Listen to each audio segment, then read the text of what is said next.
திருவாசகத்தை வச்சான். நமக்காக திருவாசகம். மணிவாசகருக்கு இல்ல, சிவபெருமானுக்கு இல்ல. நம்ம எல்லாம் அப்படிதான் நினைச்சுக்கிட்டு இருக்கிறோம். ஊழி காலத்துல சிவபெருமான் தானே படித்துக் கொள்வார். அவர் ரொம்ப சந்தோஷப்பட்டுப்பார் அந்த பாடலை பாடி பாடி. ஆனா அவன் அவ்வளவு சுயநலம் இல்லைங்க. அவ்வளவுதான் சுயநலம் கிடையாது.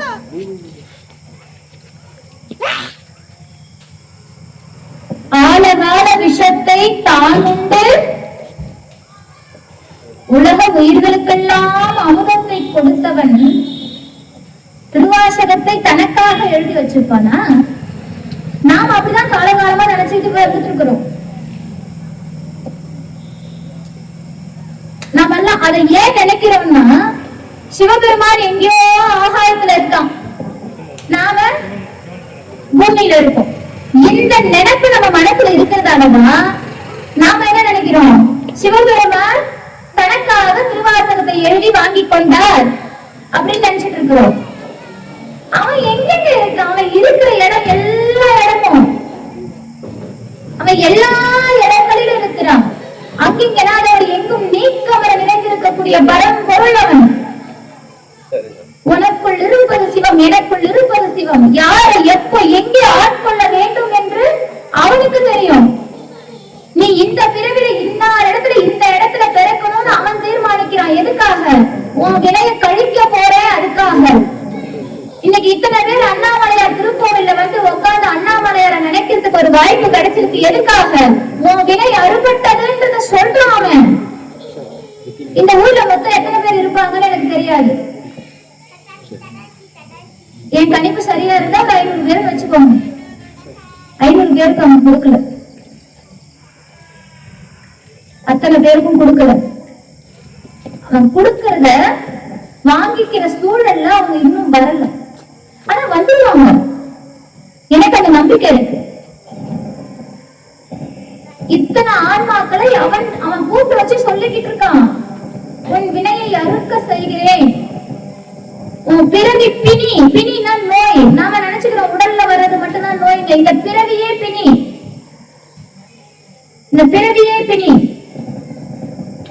இந்த பிணியை அறுக்கக்கூடிய ஒரே தலைவன் அவன் தான். அவன் திருவடியை பிடிக்க நாம எல்லாம் தயாராயிட்டோம். அதுக்காக கொடுத்தது இந்த திருவாசகம். எம்பெருமானும் ரொம்ப கருணையாளன் கருணையாளன் அப்படின்னு சொல்றோம்ல, அவன் கருணை எந்த அளவுக்கு இருக்கும், அவன் கருணை எந்த அளவுக்கு இருக்கும் அப்படிங்கிறதுக்கு ஒரு சின்ன உதாரணம் சொல்றேன். பட்டினத்து சுவாமியை பத்தி நமக்கு தெரியும் இல்லையா? அவர் எல்லாத்தையும் துறந்தவர்.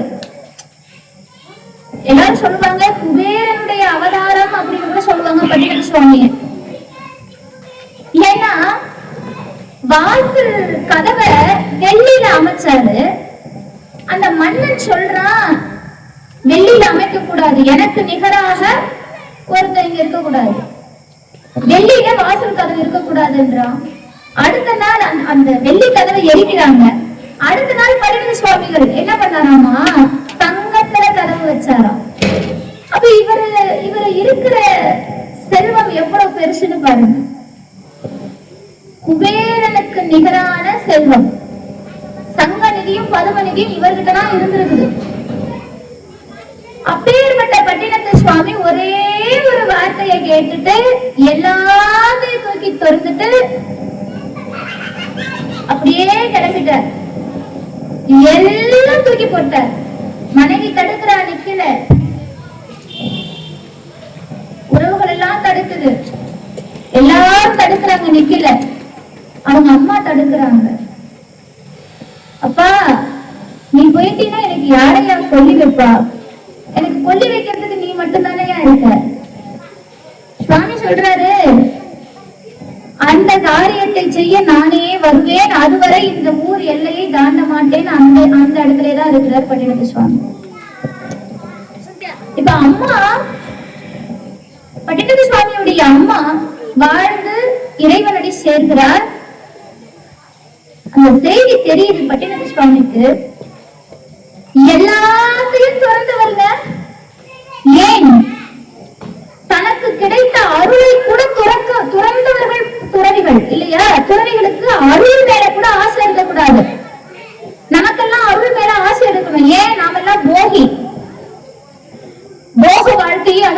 வாழக்கூடியவர்கள்.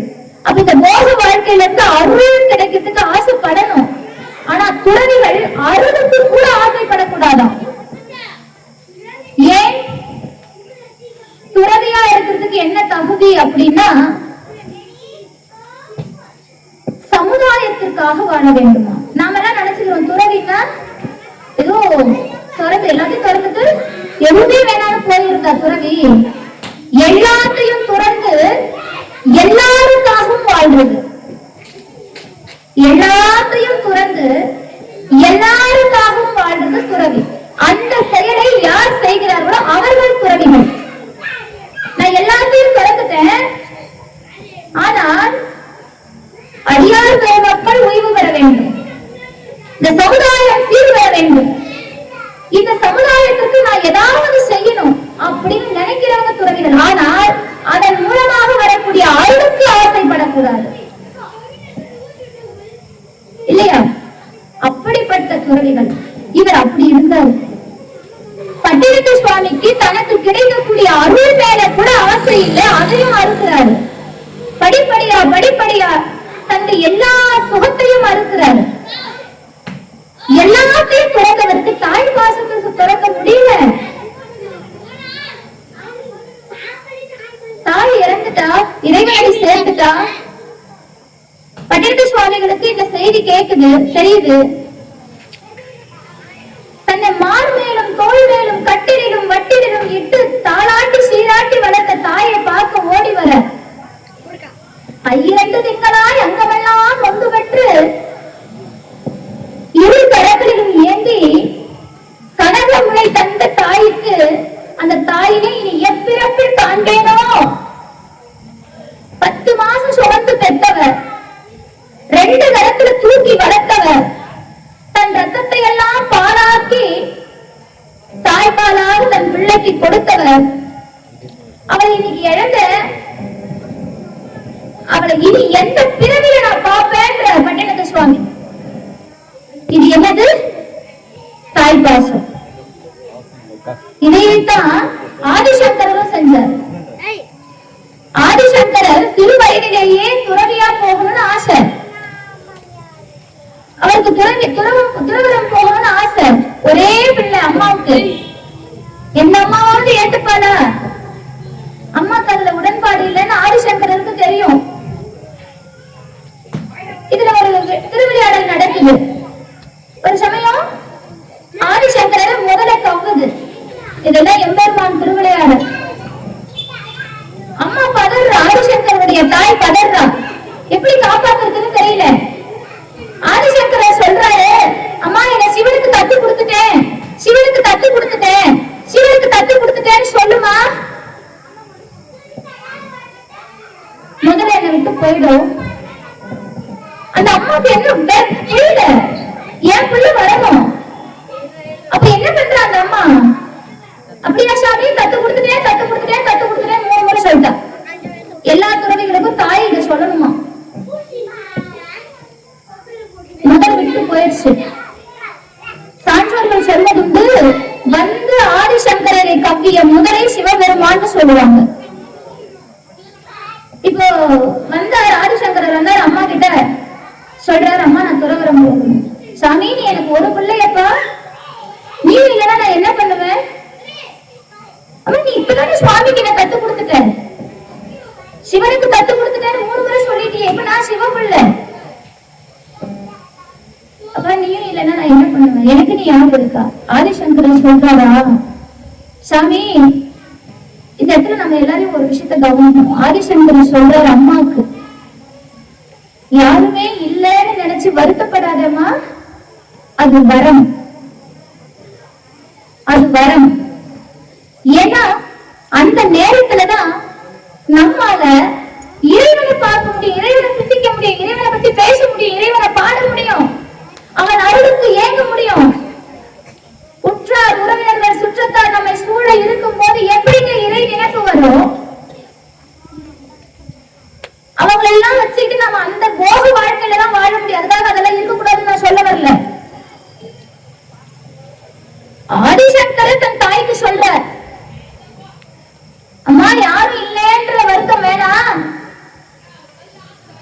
அந்த நேரத்துல உனக்கு எல்லாமாகவும் இறைவன் இருப்பார்.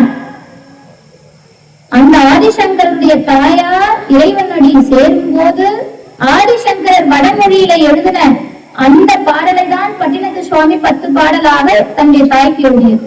அப்படியே இருக்கும். அதுக்கும் இதுக்கும் பொருள் வேறுபடாது. அப்ப இவ்வளவு பெருசு தாய் பாசம். நான் இதுக்கு எதுக்காக நான் சொல்ல வந்தேன்னா, தாய் பாசம், தாய், அம்மா, எழுதப்படாத கவிதை அம்மா. ஆனா இந்த அம்மாவை விட சிவபெருமான் பெரியவர். நான் சொல்றேன், மணிவாசகர் சொல்றார், தாயின் சிறந்த தயாவான தத்துவனே. முடிச்சுட்டாரா? பால் நினைந்தூட்டும் தாயினும் சால பறிந்து நீ பாவியனுடைய மூனினை உருக்கி உள்ளொளி வெறுக்கி உடம்பிலா ஆனந்தமாய் தேடினை சரிந்து புறம் புறம் திரிந்த செல்வமே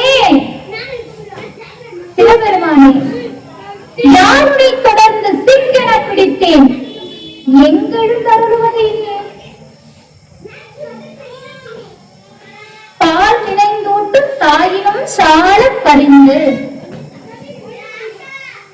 3 வகை அம்மா இருக்காங்க. எனக்கு அம்மாக்கள்ல கூட 3 வகை அம்மா இருக்காங்க. பல வகை, எனக்கு தெரிஞ்சது 3 வகை. ஒரு அம்மா தன் பிள்ளை பசிக்கு அழுதா, ஆர்ப்பாட்டம் பண்ணா, அழுது அடம் முடிச்சா, என்ன இது தொல்லை தாங்க முடியல அப்படின்னு எழுந்து தாய் கொடுக்குற அம்மா, பால் கொடுக்குற அம்மா. அது ஒரு ரகம். இன்னொரு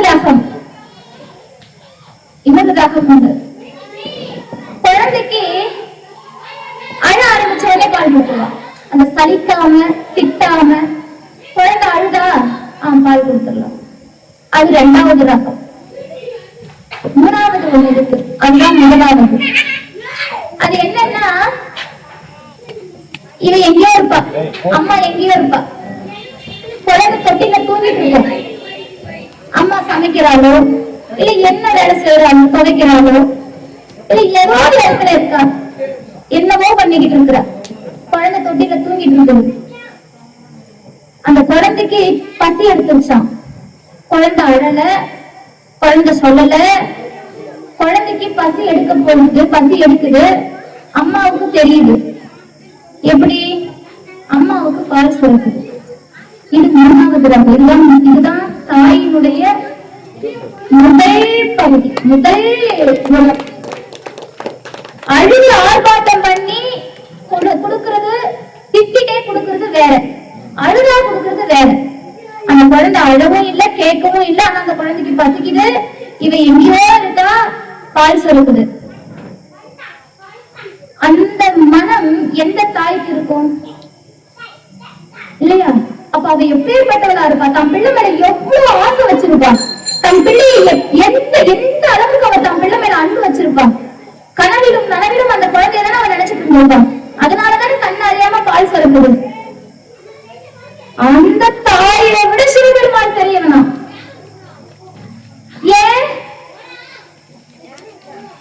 ஏன்னா தாய் நம்ம பிறந்ததுக்கு அப்புறம் அள்ளி எடுத்து உச்சி கொண்டு பால் குடித்தா.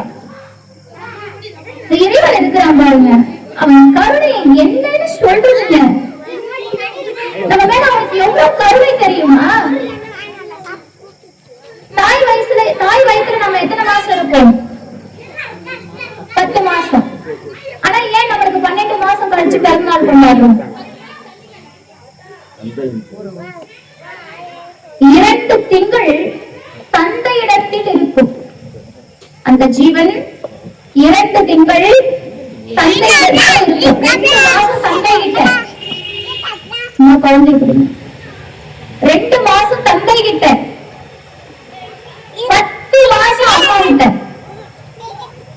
மொத்தம் 12 மாசம். 12 மாதம்.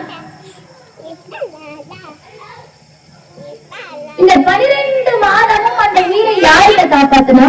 அப்பாவா அம்மாவா? யார் காப்பாத்தனா? உருத்தெரியாத காலத்தே இருந்து யார் காப்பாத்திருப்பான்னு நினைக்கிறீங்க? அவன்தான். அவன் காப்பாத்தினதுனாலதான் இன்னைக்கு நாம இருக்கோம். தாய் வயிற்றுல இருந்து இந்த பூமியை தொட காரணம் யாரு? அவன்தான். அவனுடைய கருணையில இன்னும் ஒரு படி மேல சொல்லணுமா, வெளியில இருக்கக்கூடிய குழந்தைக்கு பசிக்குது, அம்மாக்கு உணர்வு வருது, தாய்ப்பால் சுரக்குது, எல்லாம் ஓகே. குழந்தை வயிற்றுல இருக்கு. அம்மாக்கள் இங்க நிறைய தாய்மார்கள் இருக்கீங்க தெரியும். தொப்புள் கொடி அறுப்பாங்க. நமக்கு குழந்தை பிறந்த உடனே தொப்புள் கொடிய கட் பண்ணிடுவாங்க. அந்த தொப்புள் கொடி எதுக்கு? உணவு போறது. இது அம்மா வச்சுக்கிட்டாதா? இல்லையே. யார் வச்சா? எம்பெருமான் வச்சான். அவன் இந்த உயிருக்கு, வயிற்றுல வளர்ற உயிருக்கு உணவு கொடுக்கிறானா. வயிற்றுல இருக்கக்கூடிய சின்ன சிசு, அதுக்கு ஊர் பேர் தெரியாது, எம்பெருமானே அப்படின்னு கதை அழ தெரியாது. அந்த சிசுக்கு தொப்புள் கொடி மூலமாக உணவை கொடுத்திருக்கிறான். இதை விட கருணை யாருக்காவது இருக்க முடியுமா? இதை விட கருணை யாருக்காவது இருக்க முடியுமா? கிடையாது. என்னைக்காவது ஒரு நாள் தாய் கூட நம்மளை சலிச்சுப்பா.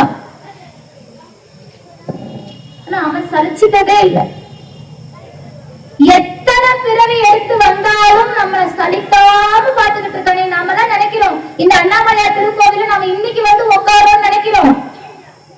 இல்ல, இந்த அண்ணாமலையார் கோவில்ல இங்க இருக்கிற அத்தனை ஆன்மாக்களும் ஏதோ ஒரு ஜென்மத்தோட கனெக்ட் பண்ணி இருக்காரு. தொடர்புல இருந்திருக்கிறீங்க. இந்த அண்ணாமலையாரோட தொடர்புல இருந்திருக்கிறீங்க.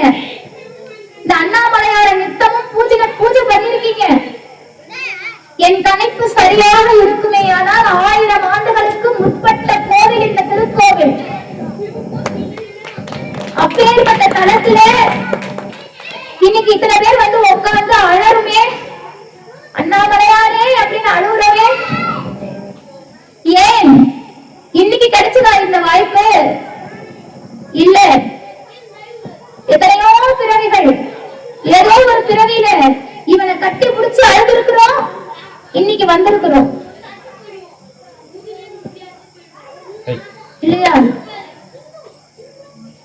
அவன் கருணை எத்தனையோ பிறவி பிறவி பிறவி பிறவி எடுத்து